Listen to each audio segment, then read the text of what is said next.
ఈరోజు మహేశ్వరం నియోజకవర్గంలో మరి అలా మీడియా సమావేశం ఏర్పాటు చేయడం జరిగింది. మరి ఈ యొక్క మీడియా సమావేశం ముఖ్య ఉద్దేశము రేపు బీఎస్పీ పార్టీ రాష్ట్ర అధ్యక్షులు డాక్టర్ ఆర్ఎస్ ప్రవీణ్ కుమార్ గారు రేపు మహేశ్వరం నియోజకవర్గానికి రాబోతా ఉన్నారు. భారీ బహిరంగ సభకు హాజరై మరి ప్రజలను ఉద్దేశించి ప్రసంగించబోతా ఉన్నారు. ఎందుకంటే పేద బడుగు బలహీన వర్గాలు ఎవరైతే ఉన్నారో వాళ్ళందరూ కూడా మేలు జరగాలంటే మరి బీఎస్పీ పార్టీ తప్పకుండా అధికారంలోకి రావాలి, బీఎస్పీ పార్టీ గెలవాలి ఇక్కడ మహేశ్వరం నియోజకవర్గంలో అని చెప్పేసి నా ప్రజలకు నేను ఉద్దేశం ఇస్తాను. నా ప్రసంగాన్ని, నా సందేశాన్ని నా ప్రజలకు చేరవేస్తానని చెప్పేసి డాక్టర్ ఆర్ఎస్ ప్రవీణ్ కుమార్ గారు రేపు 3 గంటలకు రేపు బడంగపేట్ మున్సిపల్ గ్రౌండ్లో రేపు 3 గంటలకు రాబోతా ఉన్నారు. భారీ బహిరంగ సభకు మహేశ్వరం నియోజకవర్గంలోని ప్రతి గ్రామాల నుండి వేలాది మందిగా తరలి వచ్చి ఈ యొక్క సభకు హాజరు కావాలని చెప్పేసి నేను ఈ మహేశ్వరం నియోజకవర్గం తరఫున బీఎస్పీ పార్టీ తరఫున ఎమ్మెల్యే అభ్యర్థిగా నేను అందరికీ వేడుకుంటా ఉన్నాను.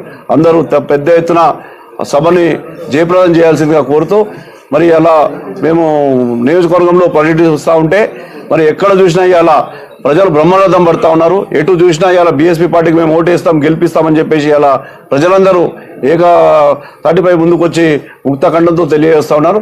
తప్పకుండా మహేశ్వర నియోజకవర్గంలో బీఎస్పీ జెండా ఎగరవేయబోతా ఉన్నామని చెప్పేసి కూడా ఈ సందర్భంగా తెలియజేస్తా ఉన్నాను. ఎందుకంటే ఈ 5 సంవత్సరాల సంది సబితా ఇంద్రారెడ్డి గారు చేసినటువంటి అరాచకాలు, కబ్జాలు, భూ కబ్జాలు ఇవన్నీ తట్టుకోలేక ప్రజలందరూ కూడా విసిగిపోయి ఉన్నారు. వారి పాలన, కేసీఆర్ గారి మాటలు, జూటా మాటలు, సబితా ఇంద్రారెడ్డి గారి మోసపూరిత మాటలు, మోసపూరిత కబ్జాలు, ఈ భూమి కబ్జాలు, దళితుల దగ్గరికి వెళ్ళి పేదవారి దగ్గర భూములు లాక్కొని ఇలా వాళ్ళ కొడుకు కార్తీక్ రెడ్డితో దందాలు చేస్తూ మరి అలా అనేక రకాల ప్రజలను ఇలా ఇబ్బంది పెడుతున్న సబితా ఇంద్రారెడ్డి గారిని తప్పకుండా చేవెళ్ళ వరకు తరిమి కొట్టే విధంగా ఇలా నా ప్రజలందరూ సిద్ధమయ్యారు. ఇక్కడ మన బడంగపేటలో 119లో ఇందాక మా సోదరు చెప్పారు, మరి అది వాళ్ళ పిఏల పేరు మీద రకరకాల భూదందాలు, చోటా న్యాయములు, వాళ్ళ అనుచరులందరినీ అలా చోటా న్యాయములుగా తీర్చిదిద్ది మరి వాళ్ళందరికీ కూడా ఇవాళ భూములు కేటాయిస్తున్నది ప్రజలందరూ గమనిస్తూ ఉన్నారు. ఏ ఇంట్లో ఏ మున్సిపల్ కార్పొరేషన్లో అయినా సరే ఇంత బునాది స్టార్ట్ అయిందంటే, ఇంత పిల్లర్ లేచిందంటే అలా పోయి వాలిపోవాలి వాళ్ళ కార్పొరేటర్లు, వాళ్ళ నయములు, చోటా నయములు. వాళ్ళ కార్పొరేటర్లు కాదు, చోటా నయములు అయినారు వాళ్ళందరూ. ఆ కార్పొరేటర్లు మరి ఏ దగ్గర ఎంతెంత వసూలు చేస్తున్నారో ఇలా ప్రజలందరూ విసిగిపోయి ఉన్నారు.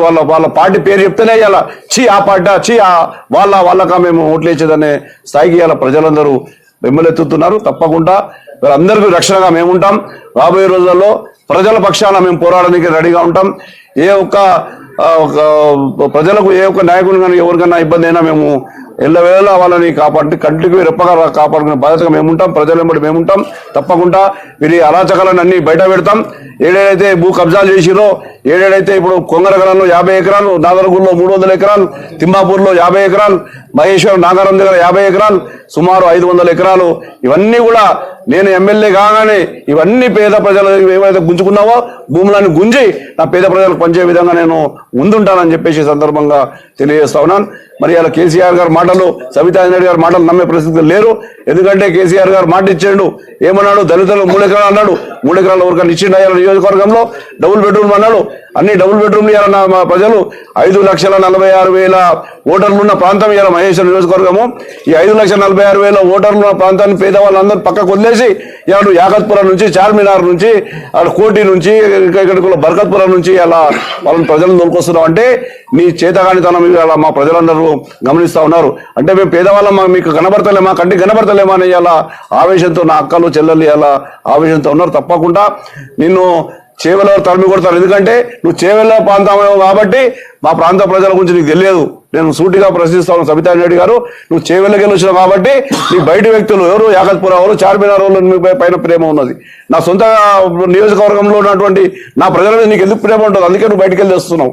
నువ్వు ఇట్లా లోకల్గా అయితే నువ్వు లోకల్లోకి ఇచ్చేటాము, నువ్వు నాన్ లోకల్ కాబట్టి నేను తప్పకుండా తరిమి కొట్టే వరకు మేము అహర్నిశలు పనిచేస్తామని నా ప్రజలందరూ ఇమ్మడి ఉంటాం.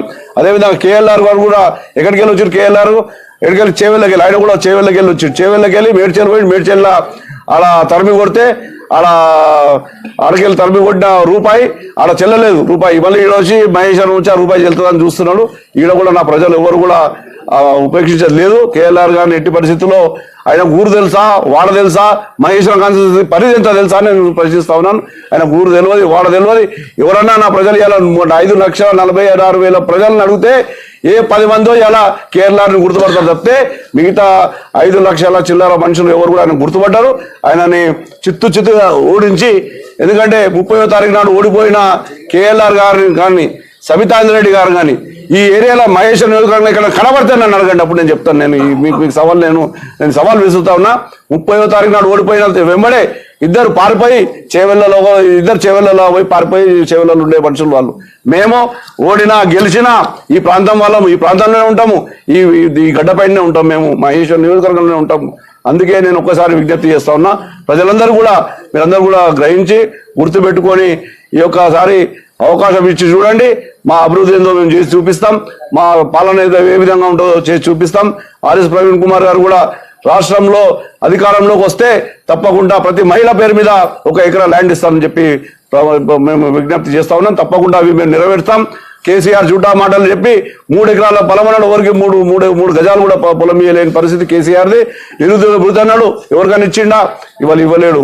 అంటే జూటాకూర్ మాటలు ఎవరు నమ్మరు ప్రజలు. తప్పకుండా మా యొక్క బీఎస్పీ పార్టీ మహేశ్వరం నియోజకవర్గంలో గెలుస్తుంది, అదేవిధంగా రాష్ట్రంలో కూడా అధికారంలో కూడా వస్తుందని చెప్పేసి మేము ధీమా వ్యక్తం చేస్తా ఉన్నాం.